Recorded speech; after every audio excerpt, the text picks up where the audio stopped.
Me and this guy were with Scott Mckinley down there at Oklahoma Hemp Fest back in 2018. So, I normally do music, but tonight I'm going to do comedy. Switching it up. So I walked into a rave, and I walked up to this group of people who were clearly on multiple different types of good times.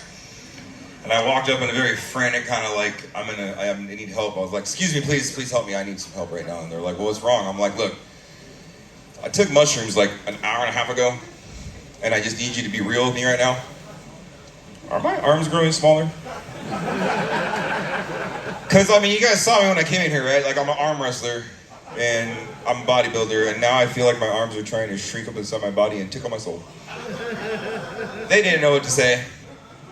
I was at an after party of the rave, and this guy walks up to me, and he was very concerned. He thought somebody had like beat me up. He's like, "Oh my God, are you okay? Like, what happened to you?" Now, I've had little kids walk up and do this to me because they're small and innocent and don't know better, and you know they want to know. And I'll tell a child the truth, but I don't feel the same compassion and kindness towards a middle-aged person high on ecstasy.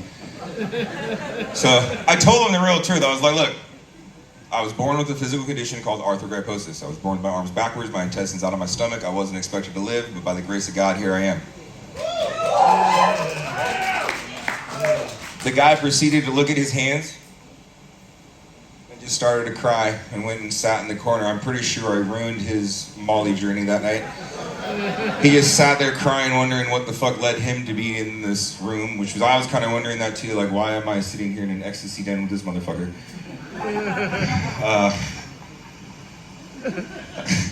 God damn it. I have done a lot of tours doing rap. I've hung out with a lot of rappers, all sorts of artists. COVID was, you know, we all survived COVID. Glad that we're all here. My dad was unfortunately not one of those people to survive COVID. I lost my dad in 2021, and it really forced me to kind of like just think life again. I kind of walked away from the industry. I walked away from a lot of shit and just kind of had to go back to square one. And so here I am, and now I'm doing comedy. I have to say, being behind the scenes, all these cool events that you see Scott do and the stuff that we do in the industry, there's like hundreds of events that get planned that don't ever make it. There's so many things that happen behind the scenes that you don't see. It takes so much hard fucking work to do what we do. I've known Scott for a long time. So by the way, happy birthday. Nobody is saying this guy happy birthday, and we're not going to do it during my set. But maybe later. But, you know, sometimes things don't work out. Like, I had a 12-city tour planned before COVID. The week, we were leading up to the week to go on tour, and then the lockdown happened. And it, you know, fucked me financially. It fucked a lot of people in the industry. Sometimes you plan for an event that doesn't turn out. Like, I was booked to do an event with Snoop Dogg, and then Snoop Dogg canceled, and I ended up at a Marriott with cocaine. Not the drug, the rapper. The rapper. I mean, maybe there was some cocaine on it. It was in Oklahoma. The thing about cocaine, the rapper, his real name's Jerry, and he prefers that I call him Jerry, because when I'm walking through a crowd, I'm like, "Yo, cocaine! Cocaine!" They're like, "Are you buying or selling?" I'm like, "No, I know him, we're cool." Doesn't go over very well. I've done a lot of motivational speaking, but since this is comedy, don't feel inspired by anything. Just here to laugh, have a good time. I've been performing since I was 2 years old, speaking in churches, schools, all over the place.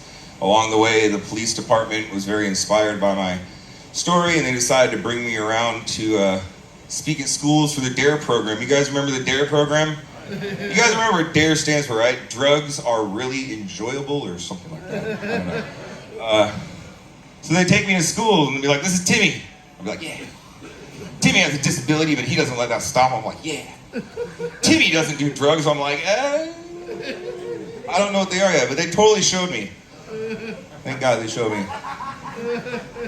The fucked up thing was these kids did not find me inspirational at all. They kept asking me if I was a crack baby. No, if you don't know what a crack baby is, that means that your mom smoked crack when she was pregnant with you. My mom's never done a drug in her life. She's a wonderful lady. So I wanted to take the heat off of her, and I was like, "I am not a crack baby, I am a crackhead." And they were like, "When did this start?" And I was like, "At a very, very young age." Oh shit. I have done Hempfest. Sharon's in the room over here. Hi, Sharon. We've done a lot of events. I'm the most featured artist at Hempfest. We've gone all over the place. I have to say, out of all the places I've toured doing cannabis activism, the most ironic place I've been to is Idaho, because Idaho is completely against weed, but Idaho also looks like a bong. I never really got the relation to that. You know, the benefit of being a stoner and dating older women. I like older women. Shout out to all the older women in the room, or not in the room, or wherever. You know the benefit of being a stoner and dating an older woman, right? I smoke weed at 4:20. They have dinner at 5 p.m. So by the time I'm high, I'm like, do I smell fried chicken? My girl came to town and she wanted to have a party for her birthday. She's like, I want hookers and blow. But I'm poor and I'm on a budget, so I just got a blow up doll. And I was like, I got a blow hoe.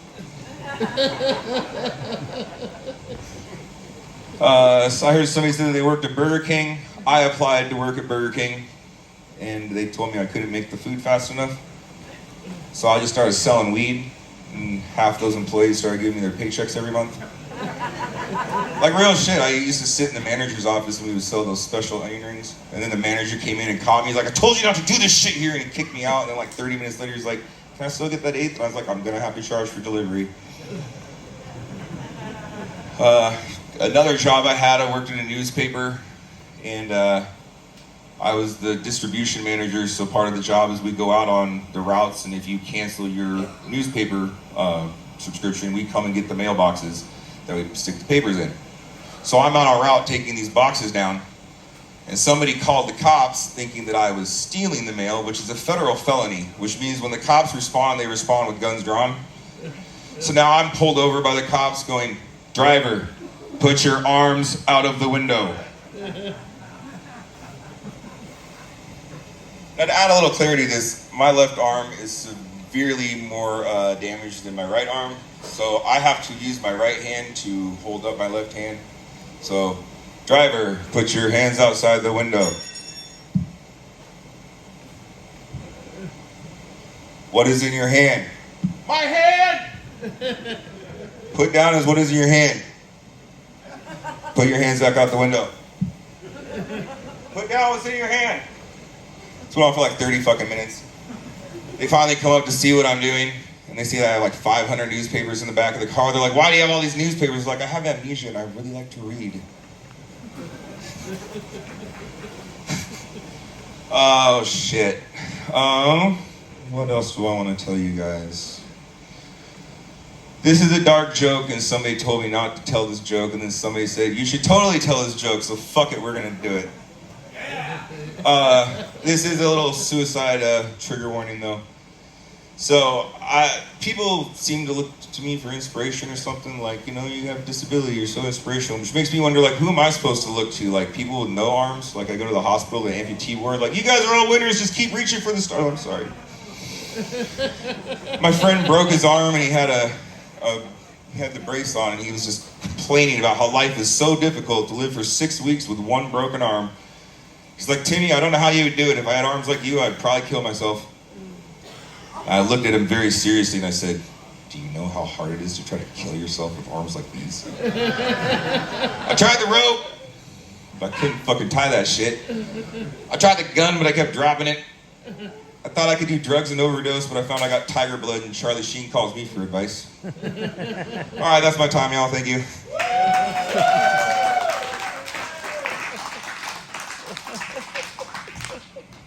Awesome. Are you next?